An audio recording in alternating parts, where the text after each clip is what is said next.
ငါဘဝရဲ့ချမ်းသာခြင်းဆင်းရဲခြင်းဒီငါလက်ထဲမှာရှိတယ်လို့ယုံရမယ်ဟုတ်လားငါကိုဆင်းရဲအောင်ဘယ်သူမှမလုပ်နိုင်ဘူးငါရဲ့မကောင်းတဲ့စိတ်တွေကိုအခြေခံပြီးတော့ဖြစ်ပေါ်လာတဲ့ကာယကံမှုဝစီကံမှုမနောကံမှုဆိုတဲ့မကောင်းတဲ့ကံတရားတို့တည်တာလေငါဘဝကိုဆင်းရဲအောင်အစင်မပြေအောင်ဖန်တီးမှာလို့ယုံကြည်ရမယ်ဒါကြောင့်ဘယ်မှကြောက်စရာမရှိဘူးတကယ်တမ်းကြောက်စရာကကိုယ်တည်းမှာမကောင်းတဲ့စိတ်ကိုအခြေခံပြီးတော့ဖြစ်ပေါ်လာတဲ့ကံ၃ပါးဒီလောကမှာကြောက်စရာအကောင်းဆုံးပဲကိုယ့်အတွက်ဟုတ်ရဲ့လားအဲ့ဒါလိုပဲသူ့အတွက်လည်းပဲသူ့ရဲ့မကောင်းတဲ့ကံတွေကကြောက်စရာတွေပေါ့နော်အဲ့ဒါလိုပဲ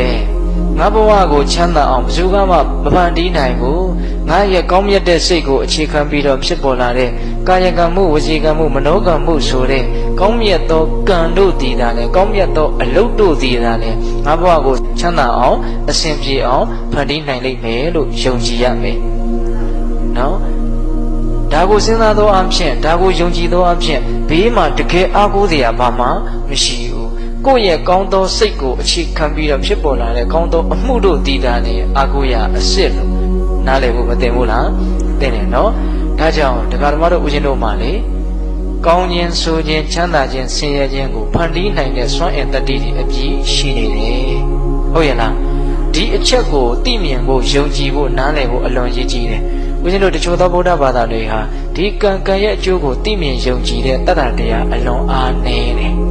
ဘုရားကိုမယုံဘူးတော့မဟုတ်ဘူးတရားကိုမယုံဘူးတော့မဟုတ်ဘူးဟုတ်လားဒါပေမဲ့လို့သူတို့